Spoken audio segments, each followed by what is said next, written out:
Je suis Juliette Dargan. Depuis toute petite, j'aime écrire des histoires originales. Je suis aussi musicienne et chanteuse. J'ai imaginé 25 histoires de fantômes, de créatures ou rencontres paranormales. Elles sont basées sur des légendes urbaines ou des faits réels, souvent dans des lieux emblématiques ou très chargés spirituellement. Je vais vous emmener tout autour du monde, en immersion dans d'autres réalités, en mots et en musique. Alors installez-vous confortablement et suivez-moi pour découvrir mes rencontres surnaturelles.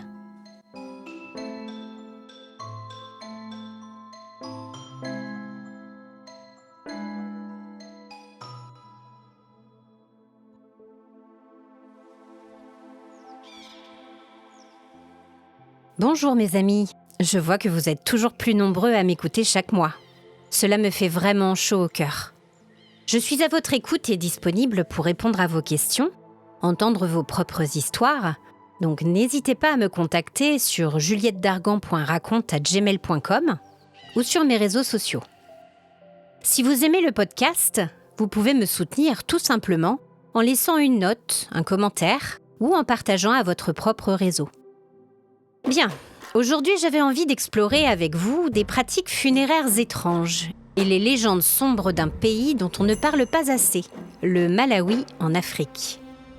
Je ne vous en dis pas plus pour ne pas vous dévoiler la fin, mais sachez que mon récit est basé sur une croyance folklorique locale qui se transmet dans la mémoire collective depuis longtemps. Intrigué ? Alors suivez-moi.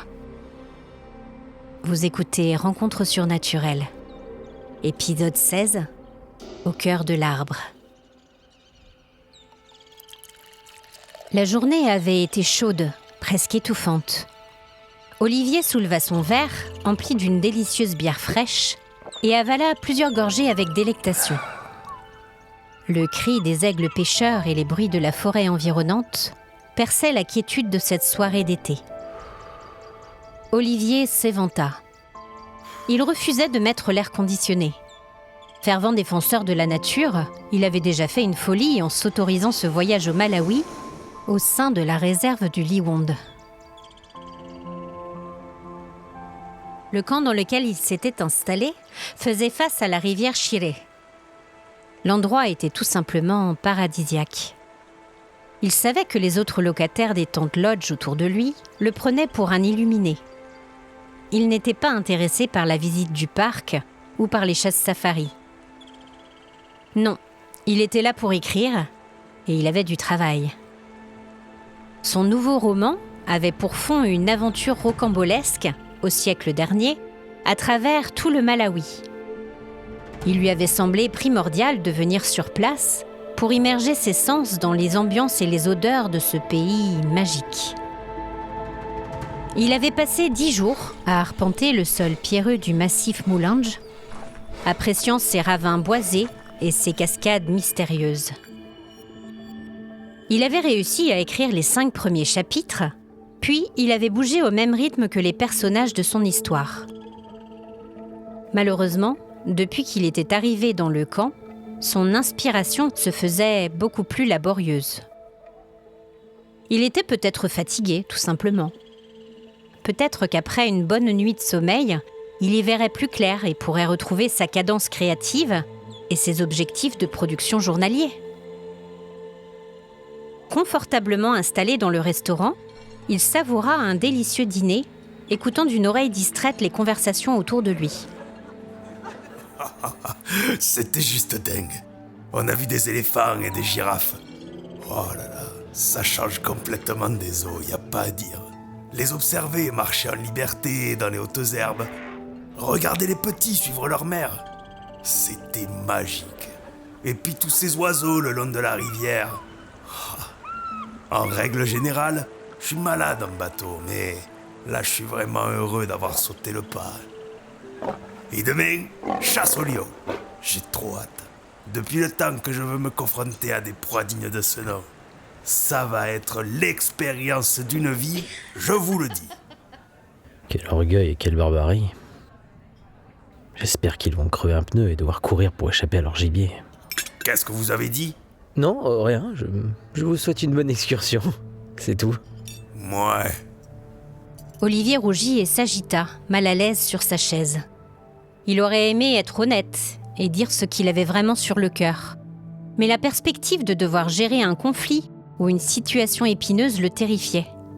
Il avait toujours préféré rester dans son coin. L'imagination, c'était son truc. Imposer ses idées à l'oral, c'était une autre paire de manches.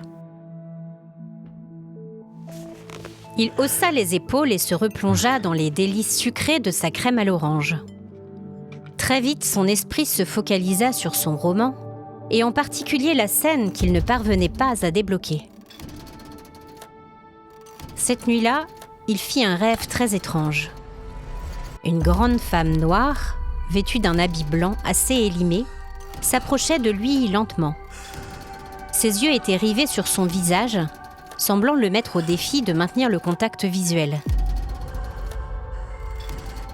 Intrigué par ce regard perçant et accusateur, il essaya de bouger, mais ses jambes semblaient figées par une masse informe et épaisse. Elle restait silencieuse, mais il avait la sensation qu'elle souhaitait lui dévoiler qui elle était. Elle attendait visiblement quelque chose de lui, mais quoi ? Qui êtes-vous ? La femme lui tourna le dos brusquement et s'éloigna dans la direction par laquelle elle était venue. Non, ne partez pas ! Dites-moi votre nom ! Sans même lui accorder un regard, elle sembla s'estomper après quelques minutes. Il resta là, frustré de ne pas avoir eu de réponse.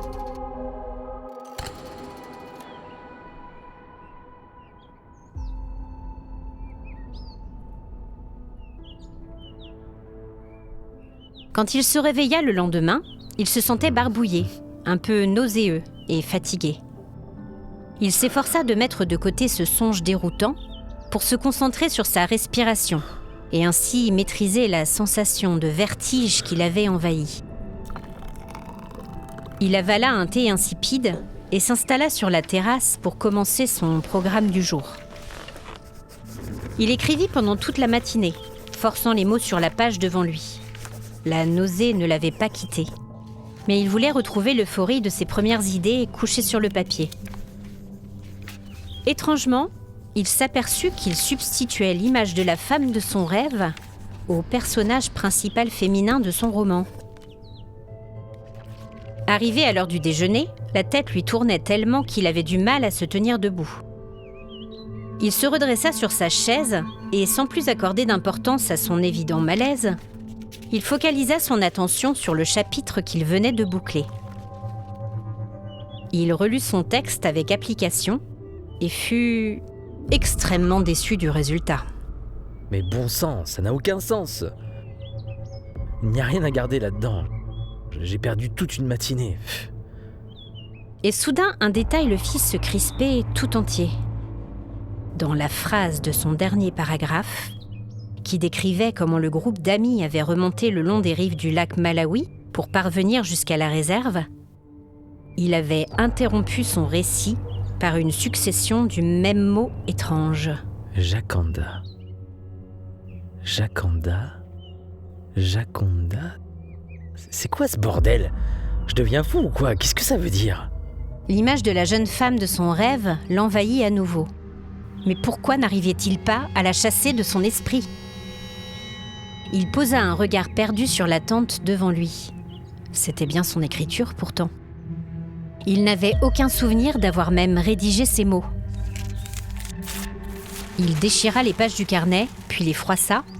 Il les jeta dans la corbeille à papier qu'il avait fait installer à côté de la table. Il vit qu'il était largement l'heure d'aller manger, mais n'ayant pas d'appétit, il préféra aller s'allonger. Peut-être qu'après une sieste, il irait un peu mieux. Il eut beaucoup de difficultés à trouver le sommeil, une sensation diffuse d'angoisse, de tension et de colère couvant sourdement au fond de lui. Mon Dieu, mais pourquoi je me sens si mal ? Il était dans un cadre idyllique, libre d'écrire et de créer ce qu'il voulait, et pourtant il n'arrivait pas à se défaire de cette emprise pesante. C'était comme s'il était empoisonné par quelque chose. Sa vision positive du monde, lentement corrompue par une source inconnue. Il finit par s'endormir profondément Et encore, il retrouva la jeune femme qui l'attendait dans son rêve. Le regard toujours perçant, elle était silencieuse et restait immobile, en suspens. Puis elle s'avança vers lui, sans que ses pieds ne touchent terre visiblement. Elle semblait flotter au-dessus du sol. Quand elle ne fut plus qu'à quelques centimètres de lui, elle s'arrêta. Il détailla ses traits fins et ses yeux immenses, puis recula, le souffle coupé. Mais qu'est-ce que... Sa peau présentait des taches décolorées et rugueuses qui la défiguraient. Elle le regarda en murmurant encore et encore ce mot et tendit une main vers lui. Olivier se sentait pétrifié et comme hypnotisé par la lente progression de son index vers son visage. La femme posa le doigt sur son front et une douleur sourde se répandit dans son crâne. Elle s'éloigna vers la végétation qui s'étendait à proximité pour disparaître rapidement parmi les acacias et les baobabs. Juste avant de s'enfoncer dans la forêt, elle jeta un coup d'œil derrière son épaule. C'était tout à la fois une invitation, une supplication et une mise en garde.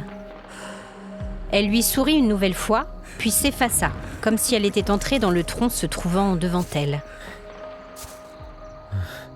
Toujours endormi et les jambes flageolantes, il s'avança à sa suite jusqu'à la lisière des arbres.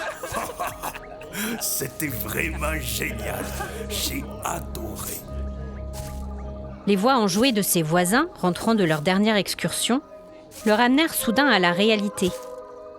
Il s'aperçut alors qu'il avait passé tout l'après-midi à somnoler et que les lueurs du soleil couchant embrasaient le ciel, annonçant déjà la fin de la journée. Allô ? Allô ? La réception ? Oui, tout à fait. Oui, écoutez, je ne me sens pas très bien. Je vais rester dans ma tente, mais si vous pouviez m'apporter un thé, un Darjeeling avec du citron et du miel, ça serait super. Oui, monsieur, je vous envoie ça tout de suite. Quand il versa le liquide fumant dans sa tasse, il se rendit compte qu'il était complètement assoiffé. C'était peut-être cela. Il était sans doute déshydraté à cause de la chaleur étouffante. Le breuvage le calma et lui procura la sérénité nécessaire pour se remettre à l'œuvre. Alors qu'il recouvrait les pages de son écriture serrée, une terrible fatigue l'envahit. Et il s'assoupit malgré tous ses efforts pour rester éveillé. Il sombra ainsi dans un sommeil agité, toujours assis à sa table de travail.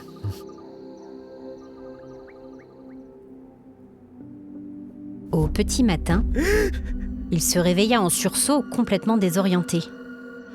Il regarda autour de lui. Il était adossé contre le baobab, dans lequel il avait vu la femme disparaître hier. Visiblement, il s'était levé pour se diriger comme un somnambule à cet endroit dans lequel il avait fini sa nuit. Il se releva et se frotta le visage. Mais... il ne sentait rien.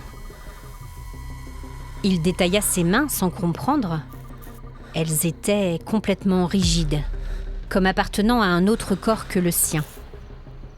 La sensation était particulièrement dérangeante.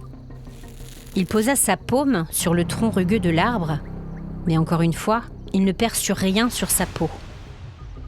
Celle-ci était comme dépourvue de connexion nerveuse. Un conglomérat de tissus morts et cartonneux. Mais qu'est-ce qui m'arrive enfin ? J'ai dû me coincer quelque chose en dormant et ça a dû me rendre insensible au toucher. Il se sentait toujours aussi mal que la veille, et ce drôle d'engourdissement semblait présent dans tous ses membres. Il revint jusqu'au camp, dans le soleil qui perçait tout juste l'horizon. La fraîcheur douce du petit matin lui éclaircit un peu les idées. Il croisa encore ses voisins qui se promenaient, flânant devant leur lodge. L'homme le regarda d'un air compatissant et quelque peu inquiet. Oh là là, dure nuit, on dirait. Oui. Olivier lui fit un sourire poli, puis rentra dans sa tente. Il se changea et alla prendre une douche dans le bâtiment des sanitaires.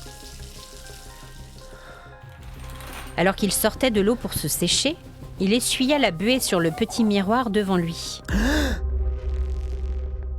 Son visage était gris.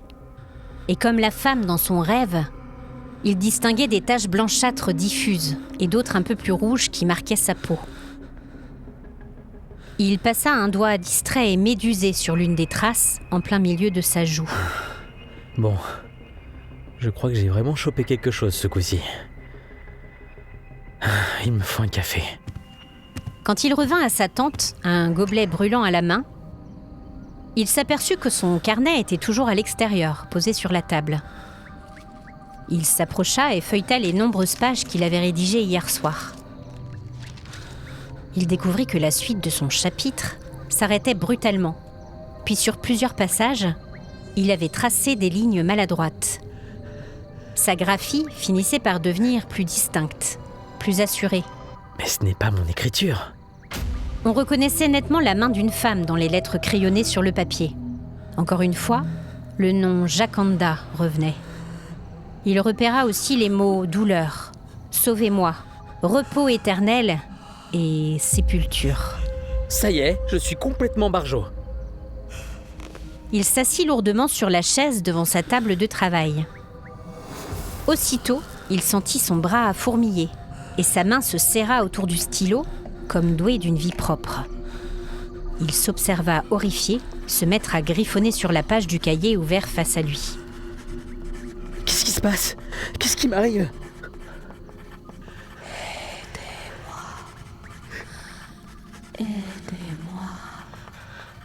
Il avait tracé le mot et avait entendu une voix le lui murmurer aussi à l'oreille. Il resta silencieux, pétrifié de terreur, n'osant plus bouger ni respirer, et contemplant ses doigts crispés, continuait à écrire sur la feuille blanche. Olivier. Ok, autant jouer le jeu à fond. S'il perdait la tête, il allait explorer toute l'étendue de son délire. Il s'éclaircit la gorge et jeta un œil autour de lui. Il était complètement seul, le camp s'étant déserté avec le départ des touristes pour l'excursion du jour. Jacanda? Sa main traça lentement « Oui, je suis Jacanda ». Il ne savait pas quelle question poser ensuite, tant la situation l'avait pris au dépourvu. Est-ce que c'est vous que j'ai vu dans mon rêve? Jacanda. Rêve.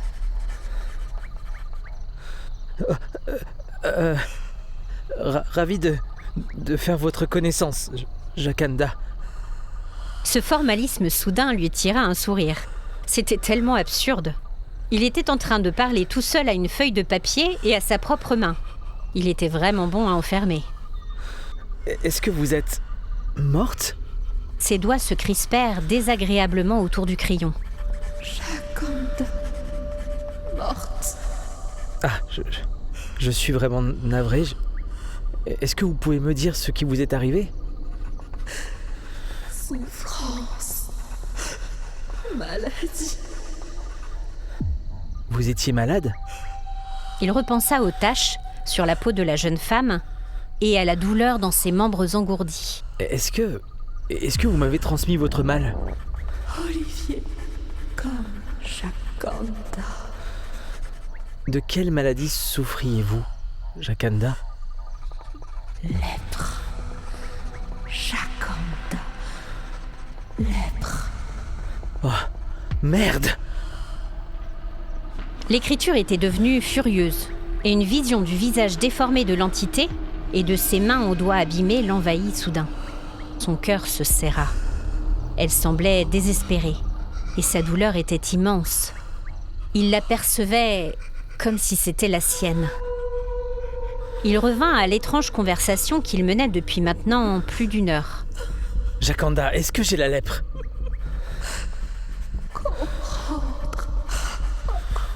Comprendre, Jacanda.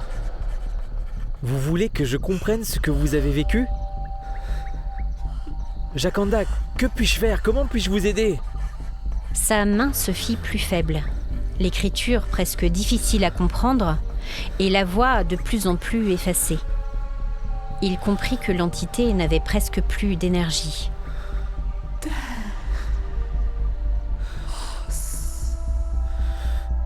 Il avala sa salive en contemplant ces 2 derniers mots. Terre et os? Mon Dieu, qu'est-ce que ça signifie? Je ne comprends rien. Le crayon lui échappa et roula jusqu'au sol inerte. Il sentit qu'il avait pleinement recouvré le contrôle de son corps. L'esprit était parti, sans doute trop affaibli pour continuer à communiquer avec lui. Le reste de la journée passa lentement, très lentement. Il fut surpris de parvenir à écrire plusieurs chapitres passionnants, mais il n'en éprouva aucun soulagement.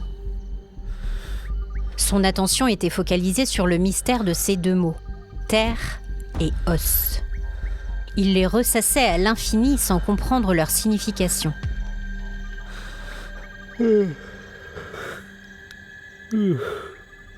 Après le dîner, il se sentit complètement à plat et décida d'aller se coucher tôt. Il fit de nombreux rêves dérangeants, dans lesquels Jakanda figurait en bonne place. Son corps, marqué par la lèpre, était horriblement déformé. Et elle n'était pas seule. Tout un groupe de personnes atteintes de la même maladie l'entourait. Ils le dévisageaient de leurs yeux avides et suppliants.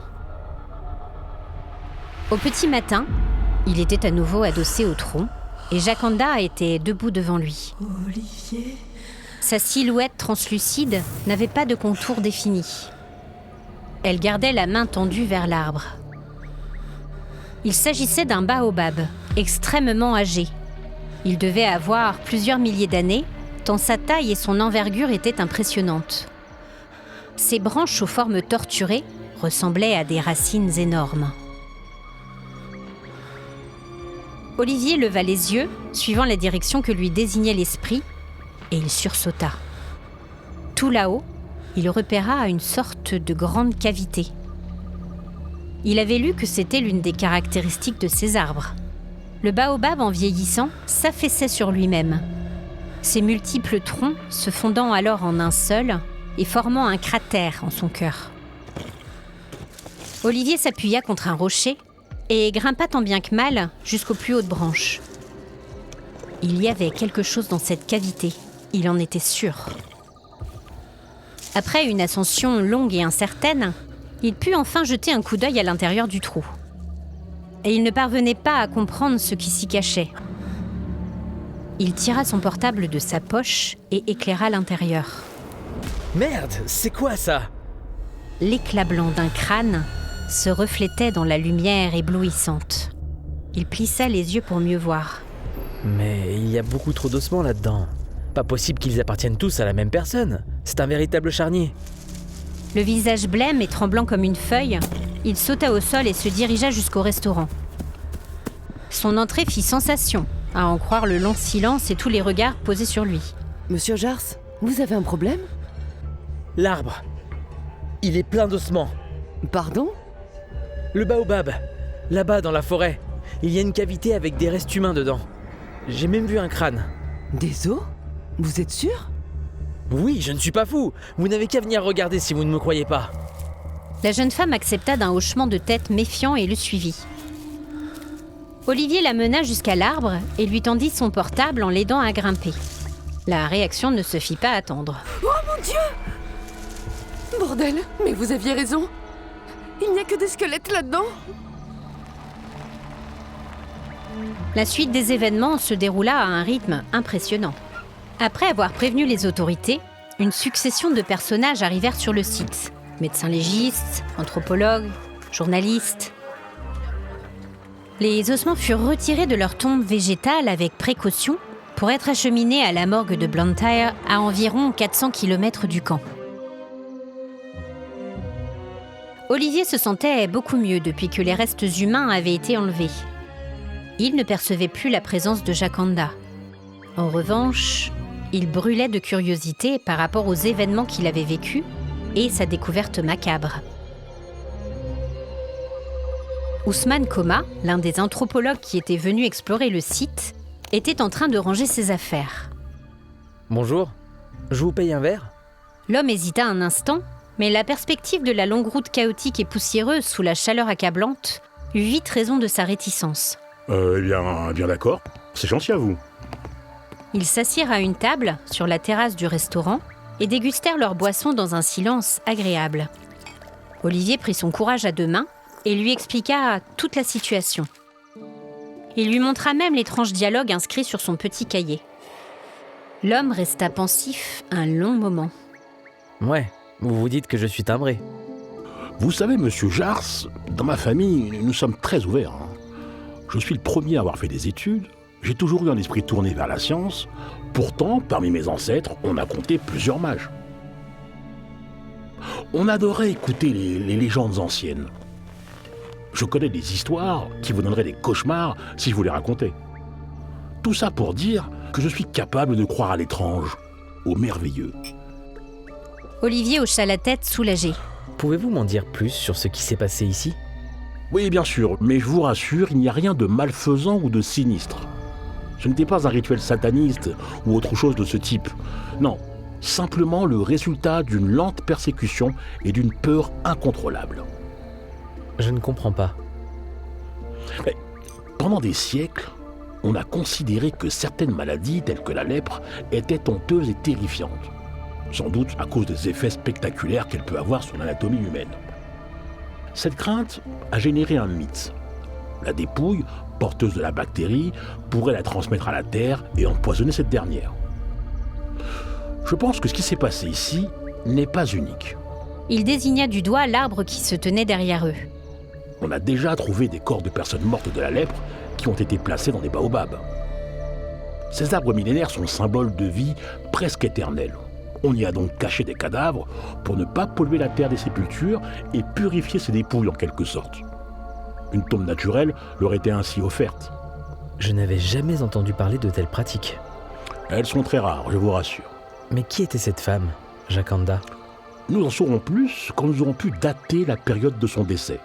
Mais au vu de l'état des ossements, je dirais qu'elle a vécu au milieu ou à la fin du 19e siècle. C'était peut-être quelqu'un qui travaillait dans une des plantations de thé environnantes. La région à l'époque était très pauvre et on a recensé des cas de lèpre et de contagion parmi les employés de ces plantations.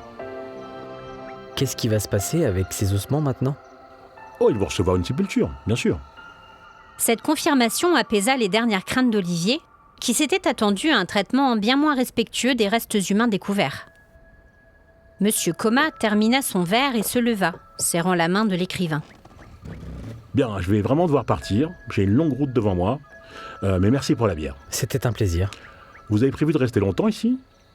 Non, je vais rentrer chez moi d'ici une semaine. J'ai assez d'éléments pour terminer mon livre à la maison.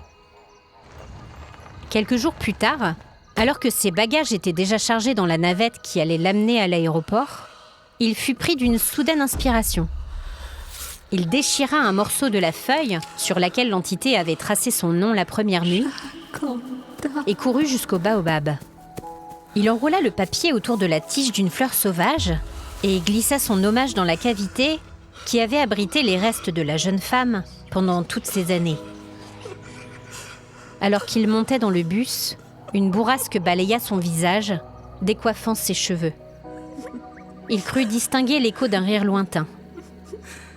Il jeta un œil vers la forêt et s'installa dans le véhicule pour rentrer chez lui.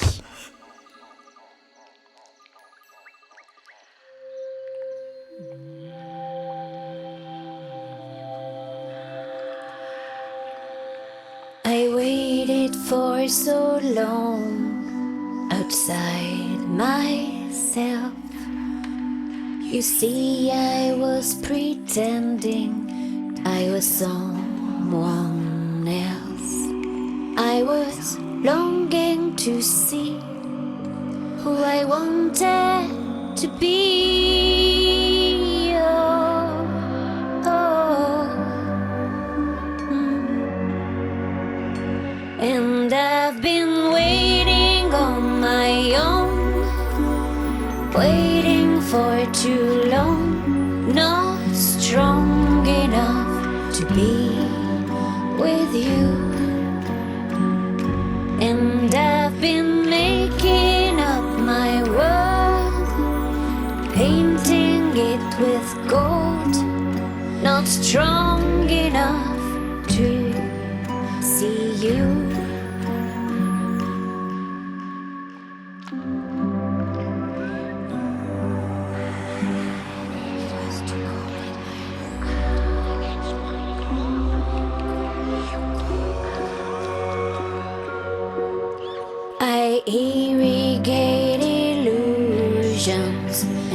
let them grow.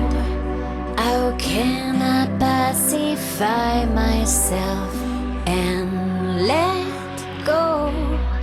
And I run wide to see who I turned out to be.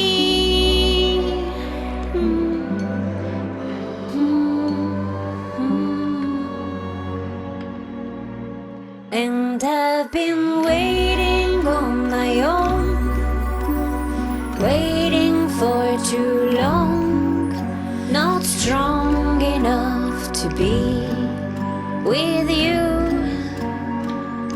And I've been making up my world, painting it with gold, not strong enough to see you.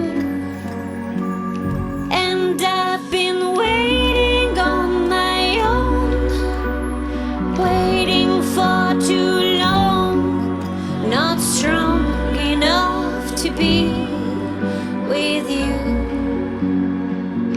And I've been making up my world, painting it with gold, not strong enough to see you.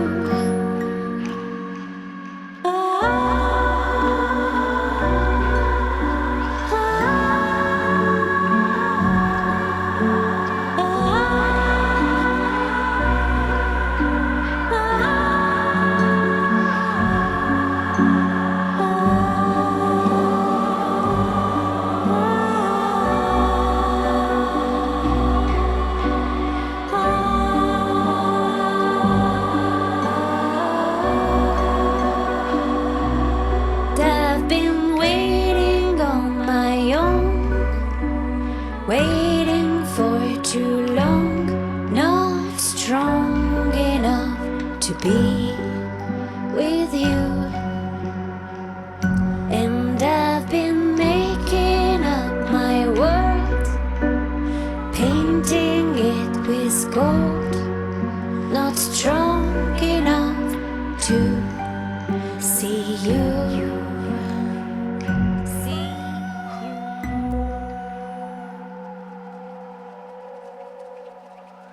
Merci d'avoir écouté ce nouvel épisode de Rencontres surnaturelles.